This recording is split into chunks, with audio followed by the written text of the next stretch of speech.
La visita de Blinken es un preámbulo a otra también muy importante a partir del domingo, la que hará a Guatemala y México. Kamala Harris, vicepresidenta de los Estados Unidos, a quien Joe Biden ha encargado la búsqueda de soluciones conjuntas para los problemas de seguridad, economía y, por supuesto, el central, el de la presión para la Casa Blanca, que es el de la migración en la región. Saludamos a Ana María Salazar, analista internacional, exsecretaria adjunta de Defensa para Política y Apoyo Antidrogas allá en el Departamento de Defensa de Estados Unidos. Qué gusto verte, Ana María. Bueno, no hay casualidades en política y Kamala Harris estará en México muy poquito después de realizarse las elecciones intermedias. Háblame primero de la fecha elegida por Harris para acudir a Guatemala y luego México.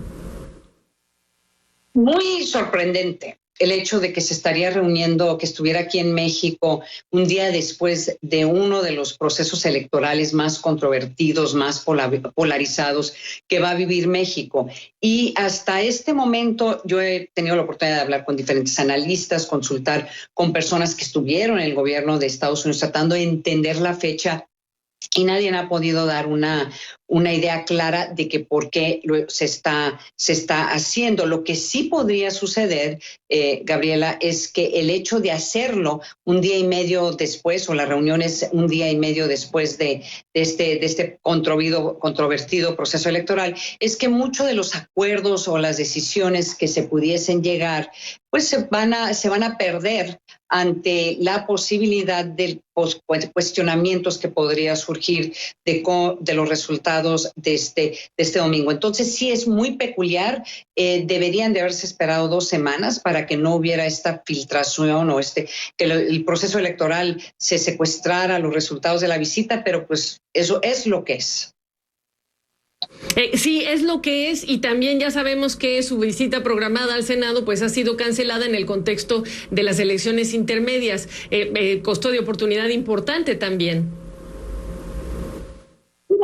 A mí eso es una parte de la visita que me preocupa, porque el gobierno de Estados Unidos siempre cuando tiene visitas de ese nivel de un secretario de Estado, un vicepresidente, en este caso una vicepresidenta o el mismo presidente de los Estados Unidos, siempre hacen un esfuerzo por reunirse y tener un contacto con la oposición, con organizaciones sociales, con medios de comunicación, que es parte de esta visión que tienen particularmente los demócratas, presidentes demócratas, de poder subrayar la importancia de los pesos y contrapesos en las sociedades. Hay que recordarle al auditorio que el mismo ahora presidente Biden, cuando era vicepresidente de los Estados Unidos, él se reunió con Andrés Manuel López Obrador, que era un político de la oposición. Entonces, ojalá que Estados Unidos insista, que el equipo de Kamala Harris insista en la importancia de reunirse con la sociedad civil, con reunirse con grupos de mujeres, con tratar de ver también otra óptica de lo que se está viviendo en México y las posiciones que ha tomado el gobierno de México, particularmente el presidente Andrés Manuel López Obrador, sobre temas muy importantes y cercanos a Estados Unidos: la libertad de expresión, la libertad de los medios de comunicación, las organizaciones, las ONGs, las organizaciones sociales, el papel que juega la sociedad civil, los temas de género. Ojalá que tenga la oportunidad la vicepresidenta de tener ese acercamiento. Esa interlocución, y del sector privado, que también tiene algo que comentar y mucho que decir sobre lo que pasa en términos de incertidumbre en México, de seguridad, que en muchos de los temas, Ana María, se parecen cada vez más a los temas que están lidiando los países de Centroamérica. Y entonces llega la coincidencia o no del memorándum del presidente Biden ayer en relación con el combate a la corrupción, de entregar más recursos a la sociedad civil para investigar, denunciar, etcétera. Y tú sabes que en Guatemala ese es uno de los grandes temas, lo mismo que en el resto de países de Triángulo Norte, pero también en México. Y en México tienes a un presidente que ha señalado al gobierno estadounidense por dar recursos a organizaciones que él califica como opositoras. En ese contexto, pues tampoco es casualidad. Es para comodidad de Harris, para tener que evitar el tema y decir: mi jefe ya habló, yo ya no hablo de ese tema. ¿Cuál es tu lectura? Es muy importante lo que dices, porque el presidente Andrés Manuel, a mí me parece que fue un error estratégico el presidente Andrés Manuel López Obrador de mencionarlo, insistir y denunciarlo en sus conferencias mañaneras con una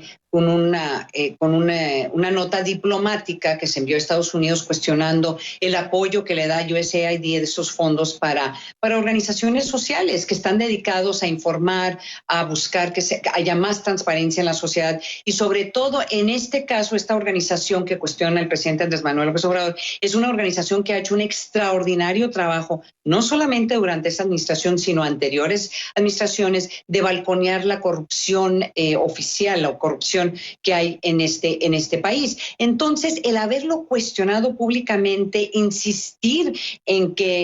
denunciarlo con una nota diplomática, yo creo que se pusieron una trampa, están ahí como medio atorados en la esquina, porque obviamente el gobierno de Estados Unidos no se iba a hacer para atrás, menos ante esta denuncia pública que hizo el presidente. Entonces, empujaron al gobierno de Estados Unidos de tener que subrayar no solamente la importancia de estos fondos para estas organizaciones civiles, sino otro memorándum que se firmó el día de ayer, en donde Estados Unidos considera casi desde la óptica de seguridad nacional la importancia de combatir la corrupción, que creo que es un mensaje fundamental que va a traer a la mesa la vicepresidenta Kamala Harris, un mensaje que va a hacer mucho ruido en Centroamérica, pero yo creo que a pesar de las posiciones públicas que ha tomado el presidente Andrés Manuel López Obrador en contra de la corrupción, yo creo que el mensaje va para el gobierno de México también.